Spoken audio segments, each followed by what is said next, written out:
Filipenses, capítulo 2, a partir do versículo 12, o apóstolo continua falando sobre a atitude do cristão deve refletir a mesma de Cristo, e como Cristo era a luz do mundo, nós também somos luzeiros que devemos brilhar por Ele e para Ele, em todas as circunstâncias da sua glória.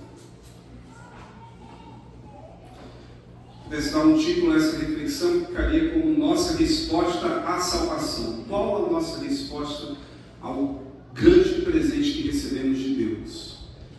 Quando a gente está fazendo aniversário, quando a gente recebe algum presente, e a gente recebe um presente assim extremamente caro, e a gente sabe que foi caro, a gente fica um pouco constrangido de receber, né? Nossa, eu não sabia que esse irmão gostava tanto assim de mim, para ser tão generoso. E imagina esse presente de Deus, o amor de Deus, um amor constrangedor, porque nós não fizemos nada por merecer, mas mesmo assim Ele insistiu em nos dar Jesus.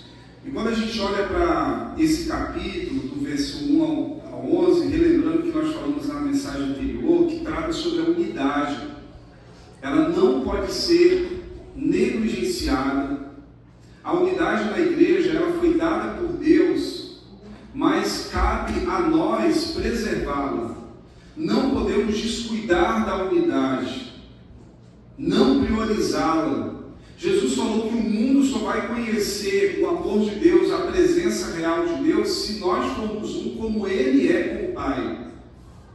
Esse foi um assunto, meus irmãos, que encerrou agora há pouco em Lausanne, que é essa conferência mundial de 200 países ali reunidos na cidade de Seul, discutindo sobre a unidade da igreja. Esse foi o tema, a unidade. E os líderes ali do mundo todo oraram, se arrependendo desse grande pecado que assedia a igreja desde o tempo de Paulo, a falta de unidade no corpo de Cristo.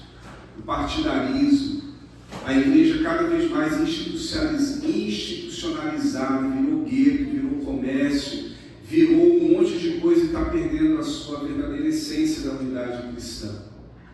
Perceba que esse é um assunto que nós, como igreja reformada, igreja evangélica, no mundo todo, mais de 200 países do mundo representados ali, tratando e orando sobre unidade. Esse é um assunto que Paulo estava tratando com a igreja dos Filipenses, como também é um tema que nós estamos tratando atualmente na igreja de hoje. A unidade da igreja é uma urgência, é uma oposição ao orgulhoso. Aliás, um outro destaque é que Jesus fez humilde, mesmo sendo Deus, Ele não se igualou a ser como Deus. Antes se humilhou, se esvaziou, ou seja, em oposição ao orgulho, nós devemos responder com humildade, que é um imperativo, não é opcional para o cristão. Nós devemos ser como Jesus, que Ele faz o convite a aprender de mim a ser manso e humilde de coração. Essa é a marca do cristão. Cristo é o nosso exemplo supremo, o nosso exemplo por excelência, e a cruz é a maior expressão do amor de Deus por nós. A pergunta que eu faço inicialmente é: quem somos? Ou o que fazemos quando ninguém está vendo? Quando só os olhos do Senhor estão sobre nós. Paulo não está começando aqui um assunto novo, mas dando continuidade, aplicando esse assunto anterior que falamos no domingo passado. O chamado é para a obediência. Vamos ler o texto? Diz assim, a partir do versículo 12 do capítulo 2 de Filipenses: quando eu estava aí, meus amados, vocês sempre seguiam minhas instruções. Agora que estou longe, é ainda mais importante que o façam. Trabalhem com afinco a sua salvação, obedecendo a Deus com reverência e temor, pois Deus está agindo em vocês, dando-lhe o desejo e o poder de realizar aquilo que é do agrado dele. Façam tudo sem queixa, sem discussões, de modo que ninguém possa acusá-los. Leve uma vida pura, irrepreensível, inculpável, como filhos de Deus, brilhando como luzes resplandecentes no mundo cheio de gente corrompida e perversa. Apeguem-se firmemente à mensagem da vida. Então, no dia em que Cristo voltar, me orgulharei de saber que não participei da corrida em vão e que não trabalhei inutilmente.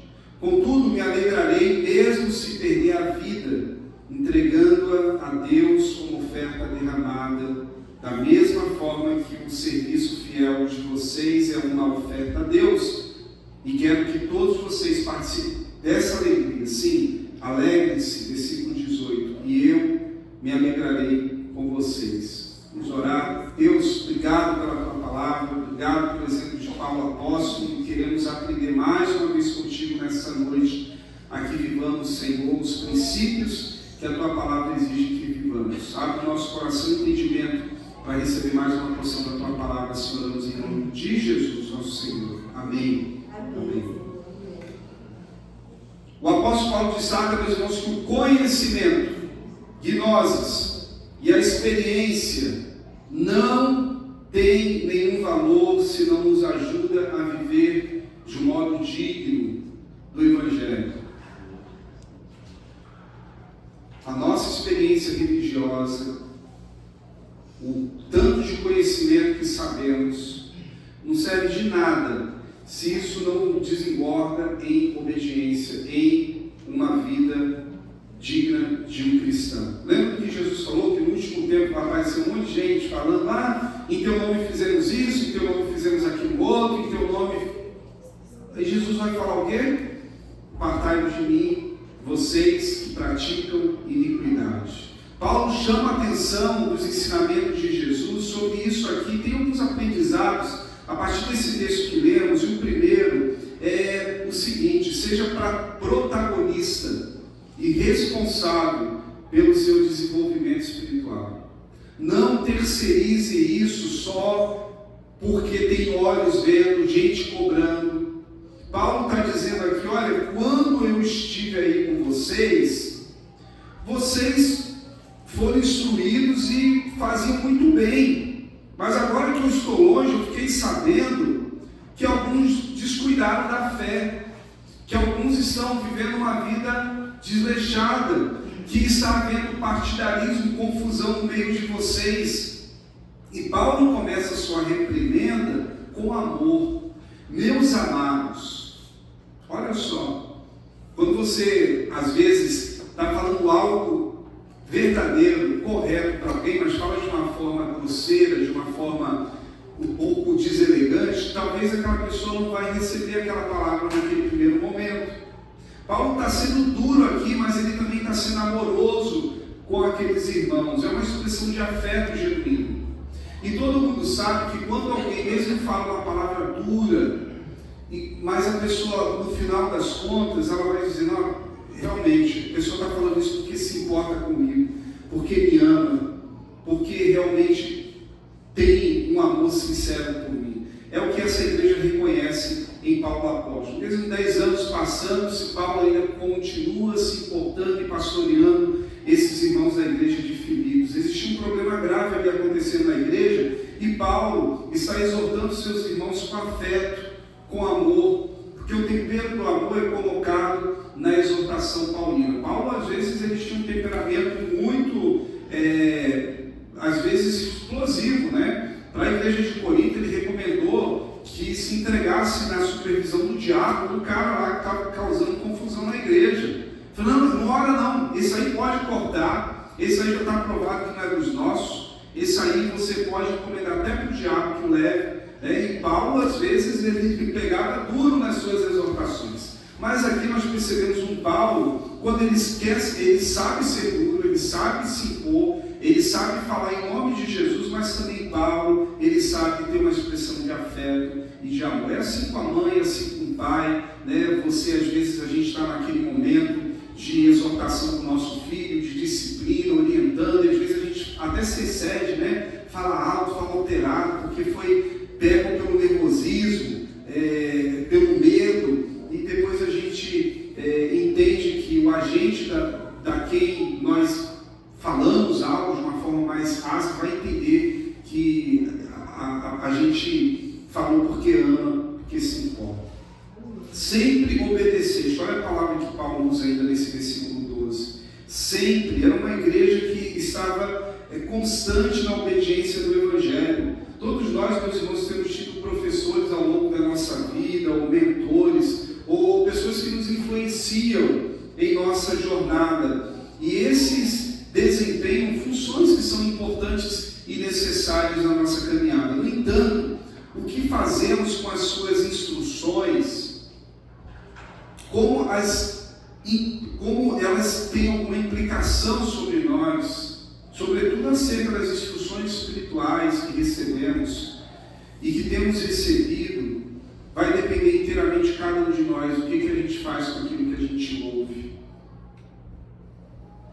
Cada crente terá que finalmente manter-se sozinho no seu desenvolvimento espiritual, prestando conta exclusivamente para Deus. Então essa é a primeira missão. Você tem que ser protagonista e responsável pelo seu desenvolvimento espiritual. Ninguém vai ler a Bíblia por você, ninguém vai orar por você, ninguém vai jejuar por você. Quais são as disciplinas espirituais que você precisa fazer e às vezes está negligenciando? Ninguém vai se fortificar em Cristo por você. É preciso você assumir a sua responsabilidade. Paulo está dizendo: olha, vocês sempre obedeceram, então continue obedecendo, não só na minha presença, ou que eu estou relembrando vocês, mas porque vocês já sabem. Segunda lição que nós podemos extrair desse texto: a obediência do cristão, ela é ultra circunstancial.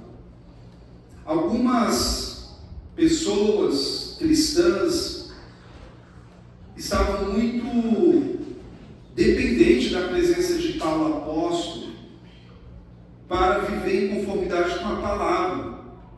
Mas esses crentes sofriam de uma espécie de nostalgia, porque o Paulo ensinou assim, e o Paulo não está mais aqui. Era um saudosismo dos tempos áureos de Paulo, quando esteve com eles. Contudo, Paulo estava já preso em Roma, as circunstâncias eram diferentes, eles deveriam manter o mesmo compromisso, apesar da sua ausência. Sabe, filho, que a gente dá uma ordem na semana, que é para a rotina do ano todo, aí no dia seguinte a gente tem que relembrar? A minha menina é assim: eu dou uma ordem para ela, coloco lá na geladeira, eu esqueci.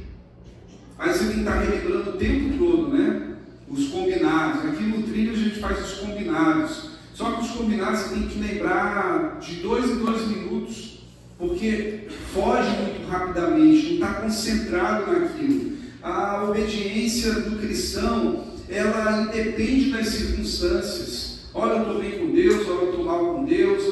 A vida é assim, altos e baixos, mas nós precisamos manter o nível de obediência no nível de constância. Paulo estava em Roma e muitos irmãos estavam vivendo a sua vida displicente, desleixada, porque não tinha alguém ali para falar, para dar um puxão de orelha, né? Parece que as pessoas precisavam de um guru, sabe? O tempo todo ali, dizendo o que você tem que fazer, como tem que fazer. Paulo está falando: vocês têm a mente de Cristo, usem a mente de Cristo. Não é só quando eu estou aí com vocês, muito pelo contrário. Eu estou longe, vocês precisam mostrar a mesma fé, o mesmo empenho, a mesma obediência. O exemplo de Cristo, meus irmãos, Paulo vai evocar que é o nosso maior estímulo à obediência e à humildade. O problema da igreja de Filipe era a desarmonia entre os crentes, que estavam produzindo egoísmo. Que nós cremos precisa refletir no modo como nós vivemos a vida. Se não é só discurso. Nossa teologia precisa produzir vida, nossas atitudes, as nossas ações, as nossas reações precisam refletir o caráter de Jesus. Nosso Senhor disse: bem-aventurado o servo, cujo Senhor, quando voltar, encontrar fazendo assim, do jeito que ele deixou. Lembra daquela parábola do servo que o Senhor vai em uma viagem e fala: vou voltar daqui a um mês. E aí eu peço que você faça isso. Ele chamou um encarregado, o mordomo, para cuidar dos interesses dele. E aí o empregado começou a destratar os seus conservos, e aí daqui a pouco o dono, o Senhor voltou, antecipou a vinda dele, ele veio antes, e aí ele deixou para fazer tudo para a última hora, né? Parece que é piada de brasileiro, o brasileiro deixa tudo para a última hora. Não, quando o dono estiver vindo, uma semana, deixa a casa toda bagunçada, as coisas, aí depois eu ajeito tudo direitinho. E aí, um servo mau e negligente. Aí o Senhor dá uma disciplina, um corretivo. O que o Senhor está ensinando isso para a gente como igreja do Senhor? Nós não podemos deixar para tudo para a última hora. Se tem coisas na nossa vida para ser corrigida, mas o dia é hoje, é agora. E nós precisamos levar a sério as ordens do nosso Senhor. O senhorio de Cristo é a centralidade do Evangelho. Aparece mais de 600 vezes no Novo Testamento Jesus sendo chamado de Senhor. Ele é o nosso chefe. A gente tem uma noção básica do que significa ser Senhor. Você é empregado numa empresa, o seu chefe falou isso, você vai ter que fazer. Mas eu não quero. Você vai ter que fazer essa sua função. Imagina Jesus, o Senhor da nossa vida. Precisamos obedecer. O ABCD do crente começa com O. Obediência. Obedecer a Deus é o nosso lema como cristãos. Então Jesus falou que bem-aventurado é aquele quando ele vier encontrar fazendo assim, do jeito que deve ser. Parece que com a ausência física de Paulo, apóstolo, aquela igreja, alguns que estavam caminhando bem, já não estavam caminhando tão bem assim. Por quê? Porque essas pessoas estavam baseando a sua fé apenas no ensino apostólico e não no ensino de Cristo.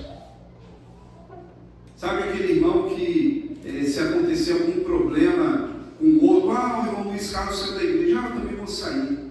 Quer dizer, minha fé estava no Luiz Carlos, irmão Luiz Carlos, não tem que ir para a igreja, eu também não vou. É isso que estava acontecendo em Filipos.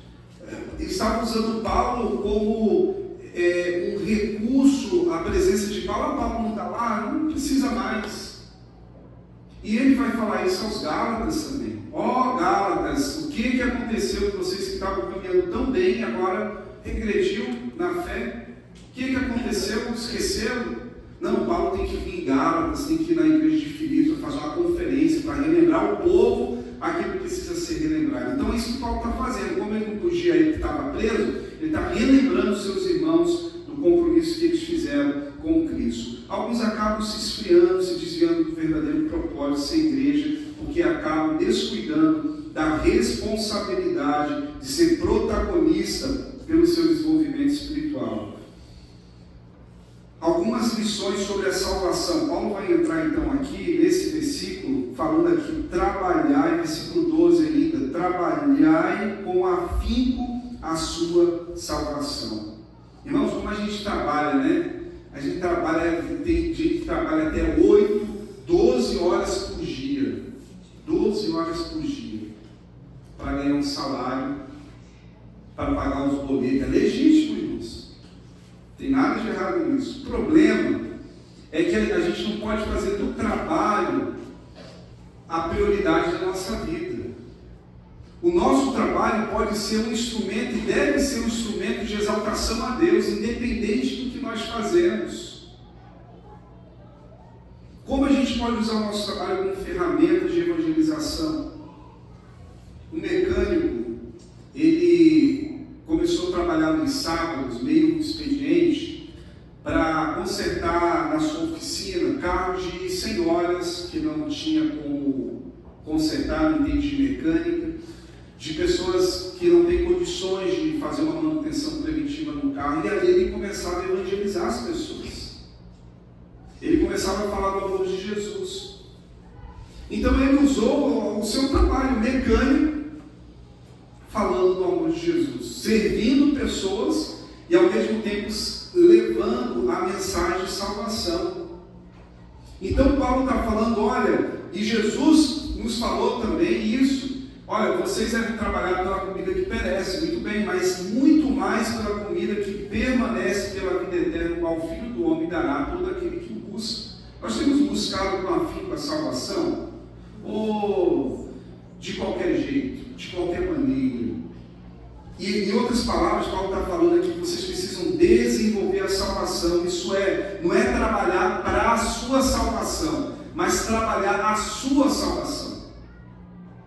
Porque a primeira lição aqui sobre esse ponto que Paulo está falando, que nós precisamos ter em mente, é que a salvação é uma dádiva de Deus, não é mérito ou uma conquista nossa. Mas nós precisamos ter a responsabilidade de desenvolver aquilo que Deus nos deu. E é tanto verdade que o Paulo vai escrever aos Efésios 2:8, porque pela graça sois salvos por meio da fé. Isso não vem de vocês, é dom de Deus. Muitos cristãos não estão arraigados na doutrina da graça e ficam inseguros acerca desse ponto, pensando que a salvação nos é dada num momento e tomada em outro, como se dependesse das nossas atitudes para sermos salvos. De que podemos estar salvos num dia e estar perdido no outro. Eu não estou indo muito na igreja, eu estou com raiva do meu marido, eu acho que se Jesus voltar hoje eu vou para o inferno. Ou você está salvo ou você não está. O máximo que você pode falar é como Davi lá no Salmo 52, versículo 8, ele diz assim: Senhor, torna a me dar a alegria da tua salvação. Às vezes a gente perde a alegria da salvação por algumas bobeiras, por alguns equívocos, mas nós não perdemos a salvação, porque a salvação ela foi assinada na cruz do Calvário por Jesus Cristo. Romanos 1:8, Paulo relembra os crentes em Roma: olha, não há condenação nenhuma para quem está em Cristo Jesus. Amém.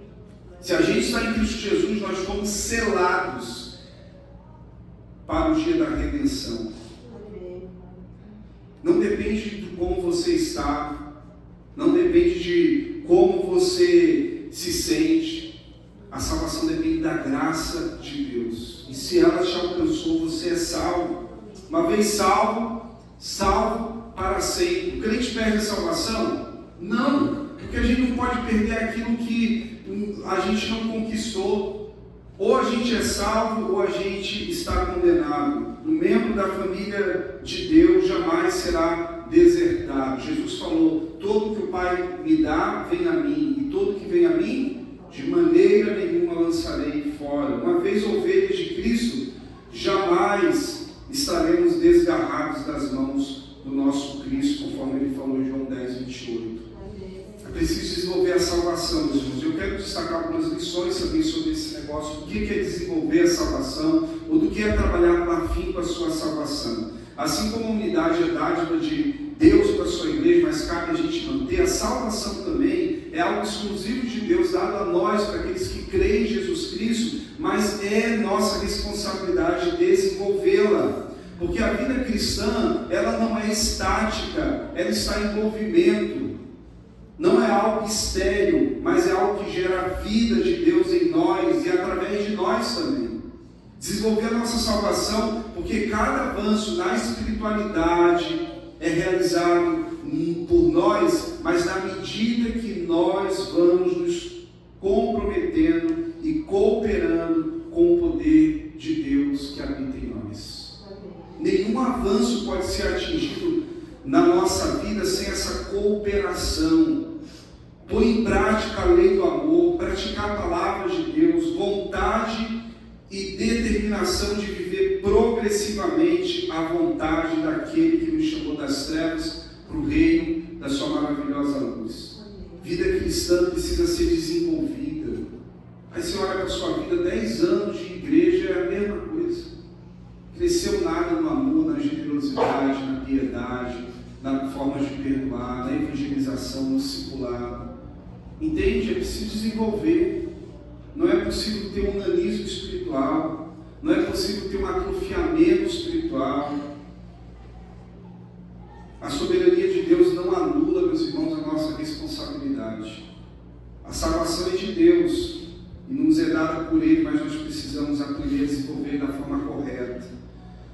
A graça de Deus não é uma desculpa para não fazermos nada. Já estou salvo. Por que eu vou fazer alguma coisa? Já estou salvo, então Jesus morreu na cruz, tem nada que vai fazer me separar do amor de Deus, então eu não vou fazer nada. Não! Graça de Deus não é sinônimo de não fazer nada, de desculpa, muito pelo contrário. É retribuir aquilo que Ele fez por nós. É trabalhar, porque se dependesse de nós sabemos que depende dele a nossa salvação. Ele fala aqui, Paulo apóstolo, vocês precisam desenvolver desenvolver, esforço contínuo, vigoroso, continue a desenvolver. Embora salvos, nós cremos em Jesus, mas nós estamos num processo. Olha só que interessante, nós fomos salvos, estamos sendo salvos e seremos salvos. No que tange a justificação, foi o ato de Deus nos salvar. Lá no passado, na cruz de Cristo, antes de você nascer, nós já fomos destinados à salvação quando Jesus nos justificou.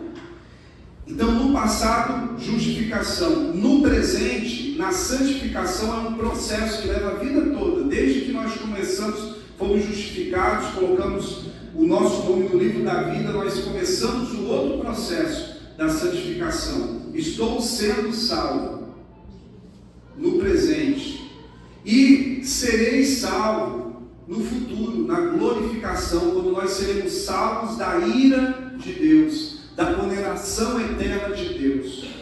Então, nesse processo de salvação, nós fomos salvos, estamos sendo salvos e seremos salvos por causa daquilo que Jesus fez por nós. Mas a salvação é um avançar, é um permanecer, é um ir adiante, é continuar inflamados, fortalecidos pelo Espírito Santo de Deus, porque fomos salvos, e porque fomos salvos, nós temos uma submissão e um temor e um tremor diante de tamanha graça e privilégio a nós dar. Você sente que você é a pessoa abençoada por Deus porque você foi alcançado pela graça de Jesus?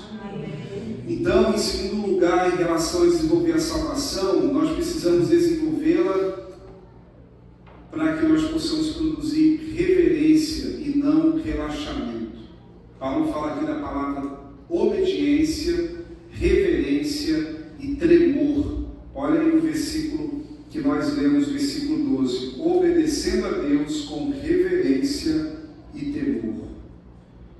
Como é que você ora? Às vezes a gente ora, por exemplo, já no automático, e se pedisse assim, escreva a sua oração, eu não me lembro mais do que eu orei. Às vezes a gente perde o temor, às vezes a gente perde a reverência, o celular toca e a gente deixa Deus lá na linha esperando e a gente vai ao celular. Porque Jesus falou, entra no teu quarto, fecha a tua porta, leva só Deus, e o teu Pai que está em secreto te recompensará. A gente precisa tratar Deus com mais respeito. A gente precisa levar Deus mais a sério. Eu penso que na minha vida cristã isso é uma realidade que eu preciso cultivar. Deus dá a vida. A primeira pessoa que nós precisamos falar é com Deus. Deus, muito obrigado, Senhor. Louvado seja o teu nome, porque a tua misericórdia se renovou sobre a minha vida, porque eu estou acordando, porque eu tenho saúde, porque eu tenho casa, eu tenho um café para fazer, eu tenho um trabalho para onde eu vou, eu quero glorificar o teu nome, eu quero estar atento ao que o Senhor está fazendo.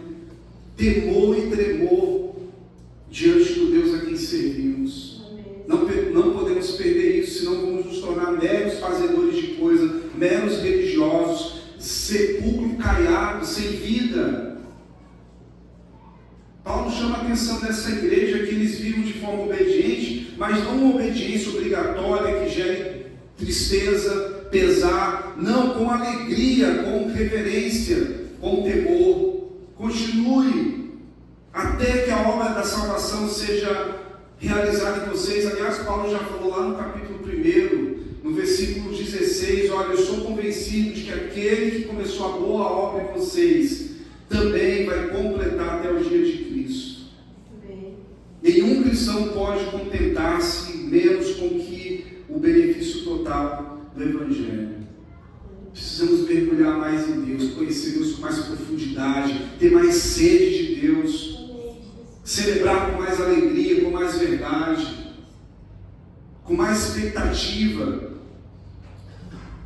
Então, se desenvolver a salvação produz reverência e não relaxamento, o terceiro aspecto sobre a salvação, Deus proporciona a nós sermos cooperadores dele no desenvolvimento da salvação. Por isso que a gente precisa trabalhar com afinco. Sabe, você está num projeto, você está trabalhando, você é perfeccionista, trabalha nos detalhes ali. Teve um errozinho, você vai lá, conserta. Você não se conforma com menos do que o excelente. Nós precisamos ter essa mesma disposição. Sem a cooperação do homem não há eficácia e progresso. Sabe, quando a pessoa está doente, o médico pode ser muito bom, muito capaz, pode ter recurso na medicina e técnicas para curar essa pessoa, mas se essa pessoa não for até esse médico e não se submeter àquele tratamento daquele profissional, não adianta nada ter um bom médico, boa tecnologia, se o paciente não se submete. É isso que acontece muitas vezes com a vida de muitos cristãos. Eles sabem que Deus pode todas as coisas, pode transformar, pode libertar, mas elas não desenvolvem um relacionamento, não pega a receita, leva a receita, bota na cabeça, guarda e fica por isso mesmo. Não vai ter transformação. É preciso pegar a receita de Deus, ler, entender e praticar e tomar o remédio.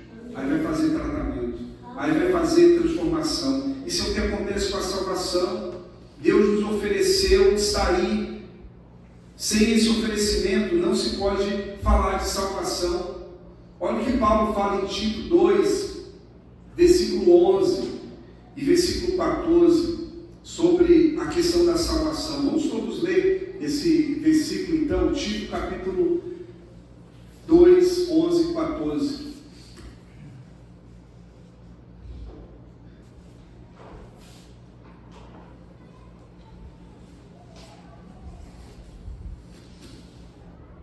Não vai?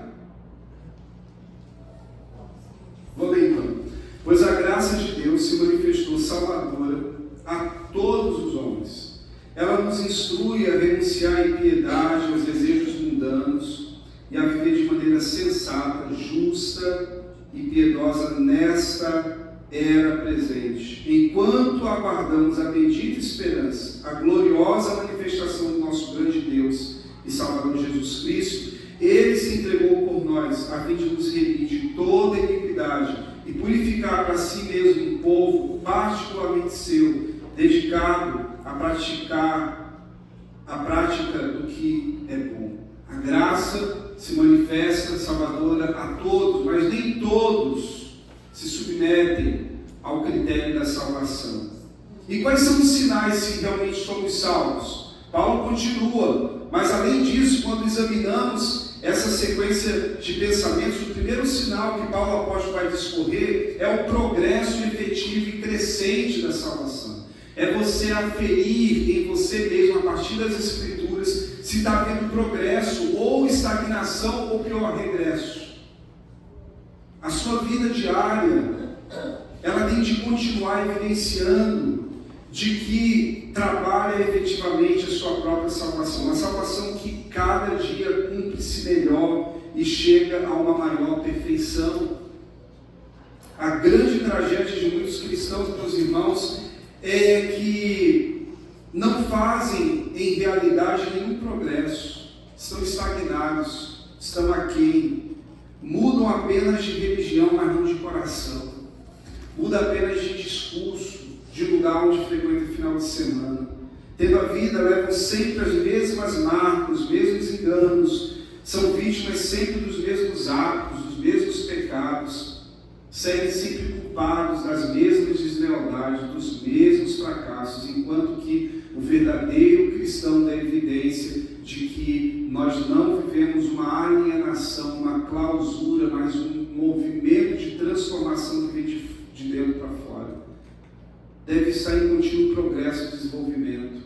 Você sente que você está avançando na sua fé? Você está passando de ano? Sabe as crianças que passam de ano? Mas todo ano, vai indo. A gente sente que a gente está subindo os degraus, ou a gente empacou ali, em algum lugar, numa rotatória. A gente não sai daquele negócio, daquele ciclo vicioso. Paulo está dizendo, olha, uma das evidências de quem é salvo é o progresso e o desenvolvimento da sua salvação. São as evidências. Jesus falou, vocês conhecerão a árvore pelos frutos. Não pode uma árvore boa produzir frutos maus. O segundo sinal que Paulo chama é de obediência, que nós acabamos de destacar: obediência, reverência e tremor. Não é uma reverência ou um temor daquele que está rastejando com medo da punição. Muito pelo contrário, é pela consciência de quem Deus é e o medo de magoá-lo, de chateá-lo, de entristecer. É isso que ele está falando aqui de tremor, de temor, de reverência. O temor do amor não é o temor de ser castigado por outro, mas sim de ferir o coração do outro. O único temor do cristão é o de ferir Deus e crucificar Jesus de novo. É um respeito profundo, uma consideração, uma autoestima. Você tem isso por alguém? Uma pessoa que você tem em autoestima? Uma pessoa que você tem um respeito muito profundo? Então é isso que Paulo está falando. Nós precisamos perceber que na nossa relação com Deus, à medida que nós vamos desenvolvendo a salvação, nós vamos tendo mais temor de Deus, mais referência. Meu Deus, o modo como eu falei desagradou o Senhor. O modo como eu reagi não foi como um cristão. Não refletiu o caráter de Jesus.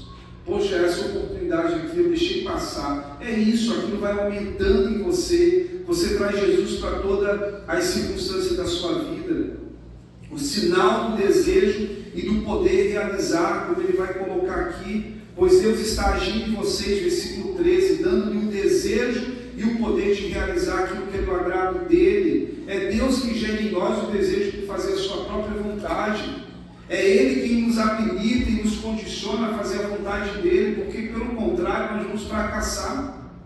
Nós não estamos no nível de agradar a Deus se não for Ele próprio que coloca em nós o desejo e as condições de realizar. O outro sinal é a serenidade e a segurança.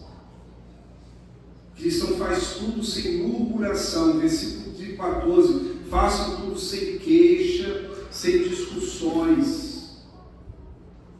A gente faz as coisas, já viu que tem gente que reclama de tudo? Faz as coisas reclamando, bufando, chateado. Olha a recomendação aqui de Paulo à igreja de Filipos. Era para evangelizar de novo.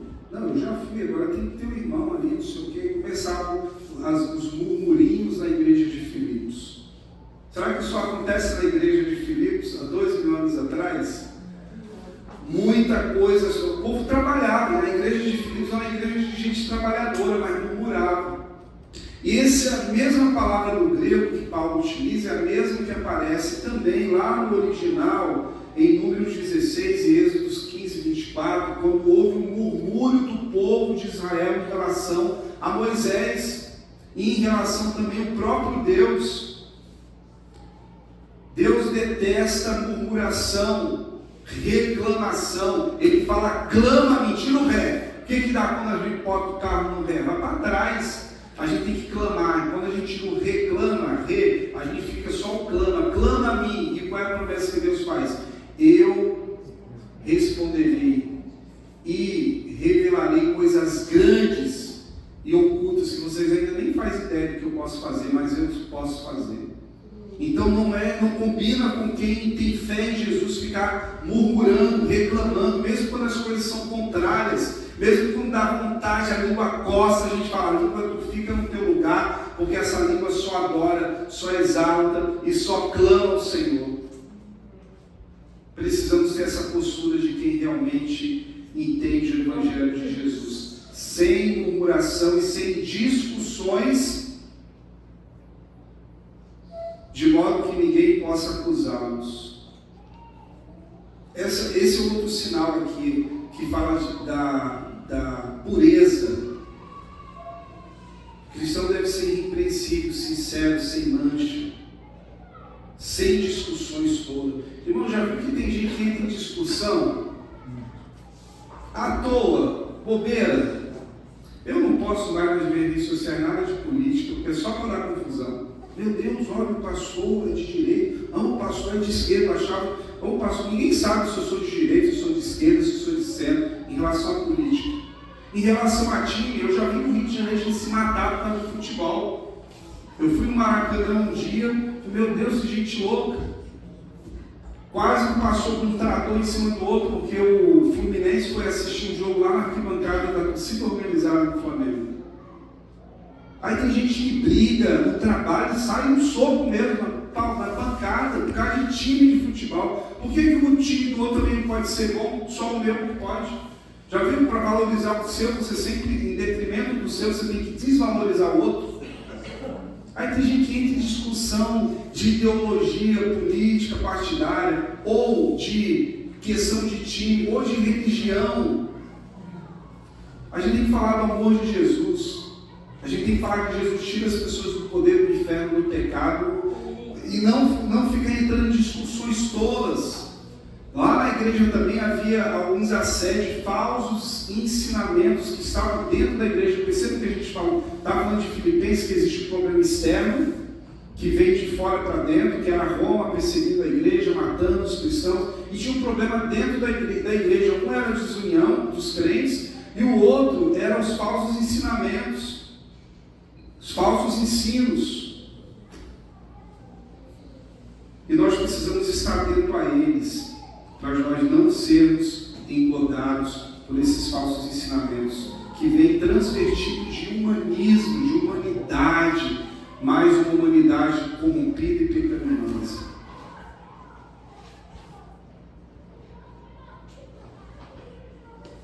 O outro sinal é do esforço missionário. O cristianismo oferece a todos a palavra de vida. Quer dizer, a palavra que dá vida e que traz vida. Nós somos depositários dessa mensagem de vida, meus irmãos. Não podemos nos omitir, precisamos falar. Esse é um sinal de que nós somos alcançados pela graça, que nós estamos desenvolvendo a salvação, quando nós não guardamos ela só para nós, quando nós falamos dela como mensagem de esperança para outros, quando somos missionários. É importante ressaltar que a vida cristã não é vivida em uma estufa espiritual, numa redoma de vidros, mas no meio de uma geração pervertida. Não é ser sal dentro do saleiro, nem luz debaixo do balde. A vida da igreja no mundo é comparada à influência da luz no lugar escuro. Toda igreja é uma casa de luz em um lugar em trevas. Quanto mais escuro o lugar, mais luz é necessária. Paulo exorta seus irmãos a não se isolar do mundo, mas a resplandecer como luzeiros do mundo. O cristão tem que ser a luz do mundo. Jesus falou: eu sou a luz do mundo, enquanto estou no mundo eu sou a luz, mas vocês também são a luz do mundo. E Paulo está falando aqui de astros. Vocês são como astros, usando o termo conhecido na história da criação dos luzeiros, como o sol e a lua, que Deus colocou no firmamento do céu para iluminar a terra.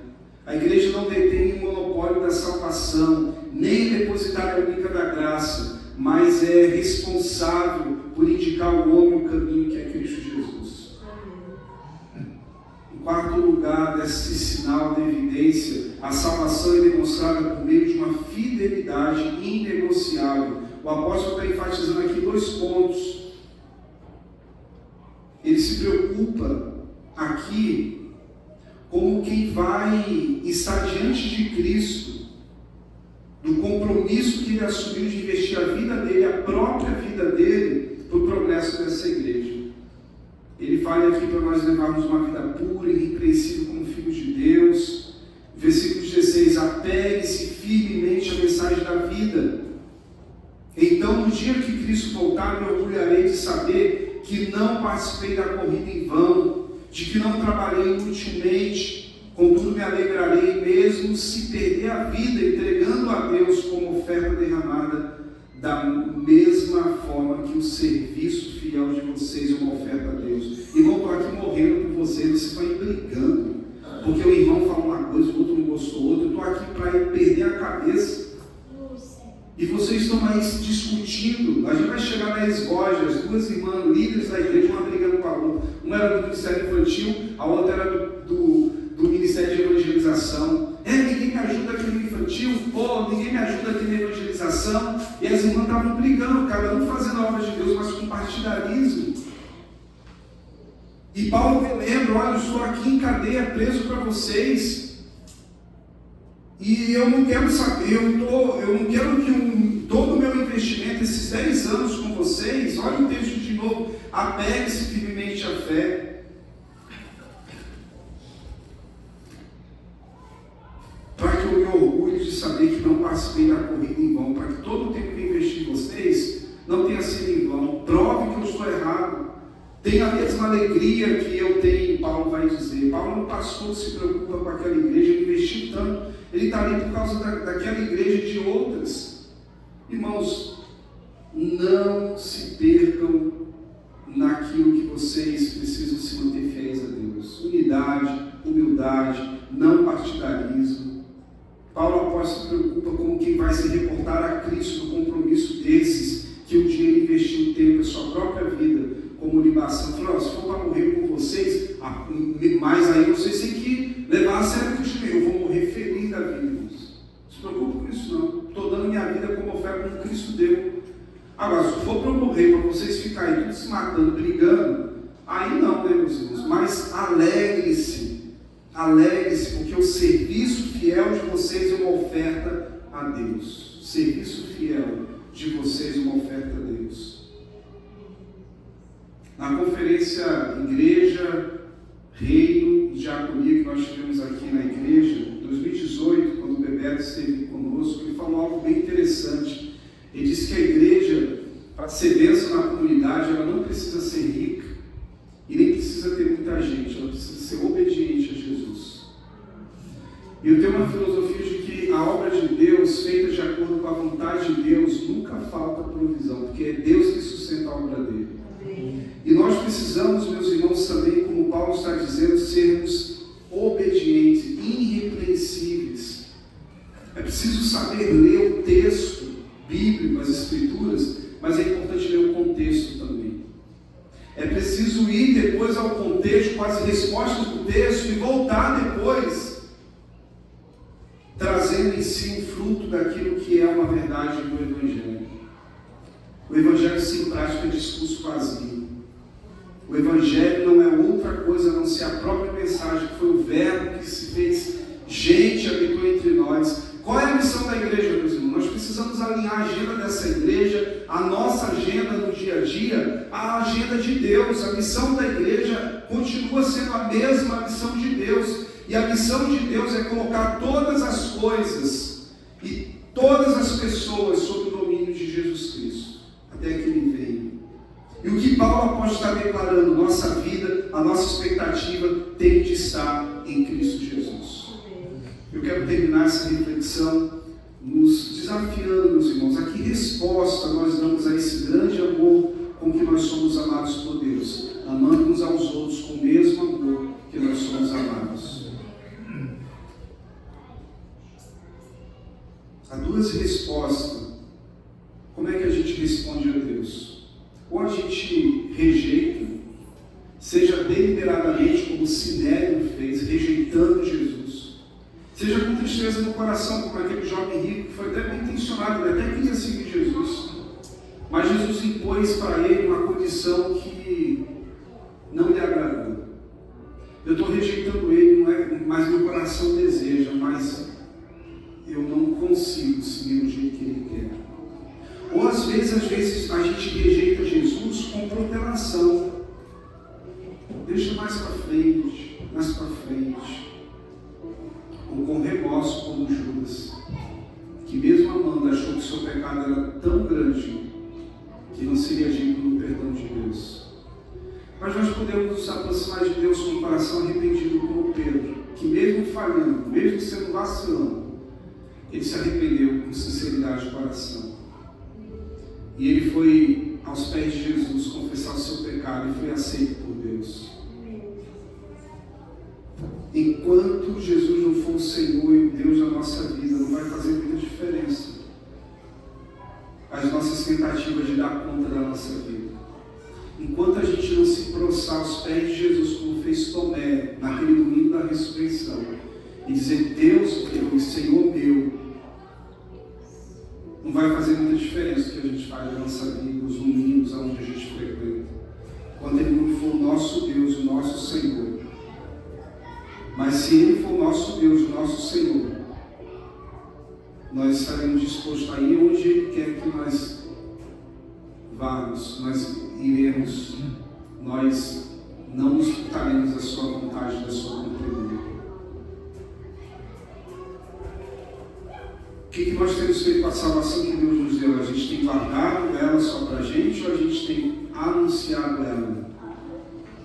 Como aquela comida comida maravilhosa, aquele rodízio de pizza que você comeu em algum lugar e você fala para todo mundo, você tem que ir lá ver, Luiz Carlos, aquela pizzaria em Joinville não existe igual. Você tem que provar aquilo, é muito bom. Nós temos provado a Deus e falando assim para todo mundo que a gente conhece: ó, vinde provar e veja que o Senhor é bom, vinde beber de graça da água viva. Não precisa pagar, o preço já foi pago. Precisamos pedir: Deus, acenda no meu coração o desejo novamente de testemunhar de Cristo. Acende a chama outra vez. Dá-me a alegria da tua salvação.